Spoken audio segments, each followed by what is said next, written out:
গতকাল সিএফএল অর্থাৎ কলকাতা ফুটবল লিগের খুব গুরুত্বপূর্ণ একটা ম্যাচে কিন্তু মুখোমুখি হয়েছিল সাদা কালো ব্রিগেড এবং সাধারণ সমিতি। কলকাতা ফুটবল লিগের শুরুটা দারুণভাবে হলেও প্রথম ম্যাচে একটা দাপুটে পারফরমেন্স দিল। পরবর্তী বেশ কয়েকটা ম্যাচে কিন্তু সাদা কালো ব্রিগেডের থেকে সেই প্রত্যাশিত ফুটবল খুব একটা দেখা যায়নি। তবে যতই দিন যাচ্ছে নিজেদের জাত কিন্তু চিনিয়ে দিয়ে যাচ্ছে সাদা কালো ব্রিগেড। গতকালকের ম্যাচে শুরুর দিকে একটু ছন্নছাড়া ফুটবল খেললেও একটু আনঅর্গানাইজ লাগলেও দলটাকে পরবর্তী সময় যত ম্যাচ গড়িয়েছে তত কিন্তু বেশ কিছু গোলের সুযোগ তৈরি করেছে সাদা কালো ব্রিগেড। এবং সবচেয়ে গুরুত্বপূর্ণ কথা, সেই সব চান্সেসগুলোকে কিন্তু গোলে কনভার্ট করেছে, যার ফলে দারুণ একটা জয় পেয়েছে কিন্তু সাদা কালো ব্রিগেড। প্রথম ম্যাচটা জয় দিয়ে শুরু করলেও পরবর্তী সময় কিন্তু পরবর্তী ম্যাচগুলোতে সাদা কালো ব্রিগেডের জন্য মাঝ মাঠেও কিন্তু সেরকম কোনো ক্রিয়েটিভিটি দেখা যায়নি এবং দুটো উইংকেও কিন্তু সেভাবে অপারেট হতে দেখা যাচ্ছিল না। তবে লাস্ট কয়েকটা ম্যাচে কিন্তু সেই সমস্ত ভুল ত্রুটি শুধরে নিয়ে আস্তে আস্তে নিজেদের চেনা ছন্দে ফিরছে সাদা কালো ব্রিগেড। আর গতকালকের ম্যাচে তারা যেমন মাঝমাঠ থেকে গোলের সুযোগ তৈরি করার চেষ্টা করেছে, ঠিক তেমনই কিন্তু দুটো উইংকে প্রপারলি ইউজ করেছে, যার ফলে প্রচুর গোলের সুযোগ কিন্তু তৈরি হয়েছে।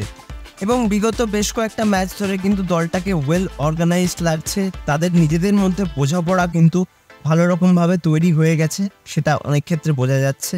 তবে 33 মিনিটে রবিনসনের করা গোলে এগিয়ে গেলেও কিছুক্ষণের মধ্যেই কিন্তু সেই গোল শোধ করে দেয় সাধারণ সমিতি। তবে দ্বিতীয়ার্ধে ম্যাচ জেতা এবং 3 পয়েন্ট পাওয়ার লক্ষ্যেই কিন্তু মাঠে নামে সাদা কালো ব্রিগেড। এবং 70 মিনিটে ইশরাফিল দেওয়ান দুর্দান্ত একটা গোল করে কিন্তু সাদা কালো ব্রিগেডকে এগিয়ে দেয়। এবং একদম শেষে 85 মিনিটে লালথাংকিমার গোলে কিন্তু 3 পয়েন্ট নিশ্চিত করে সাদা কালো ব্রিগেড। এবং এই ক্রুশিয়াল ম্যাচগুলো থেকে 3 পয়েন্ট পাওয়ার ফলে কলকাতা লিগে নিজেদের পজিশনটাকে আরও একটু ওপরের দিকে নিয়ে যেতে চলেছে সাদা কালো ব্রিগেড। তবে আমার যেটা মনে হয়, মিডফিল্ডটাকে প্রপারলি ইউজ করে আরও বেশি পাসিং ফুটবলের মাধ্যমে আরও অনেক বেশি গোলের চান্স ক্রিয়েট করতে পারত সাদা কালো ব্রিগেড। তবে কাঙ্ক্ষিত জয়টা কিন্তু তারা পেয়েই গেছে। তো এখন এটাই দেখার আগামী ম্যাচগুলোতে তাদের থেকে আমরা এই একই রকম পারফরমেন্স দেখতে পাই কিনা, এই যে তাদের জয়ের একটা ধারাবাহিকতা, সেটা তারা আগামী ম্যাচগুলোতেও ধরে রাখতে পারে কিনা। তো আজকের ভিডিওটা এখানেই শেষ করছি। তোমরা যারা ম্যাচটা দেখেছো তোমাদের কেমন লেগেছে অবশ্যই কিন্তু আমাকে কমেন্টে জানিও।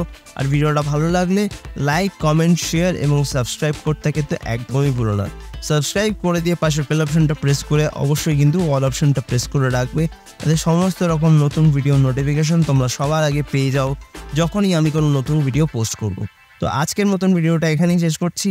দেখা হবে আবারও পরবর্তী ভিডিওতে নতুন কোনো দিন, নতুন কোনো সময়।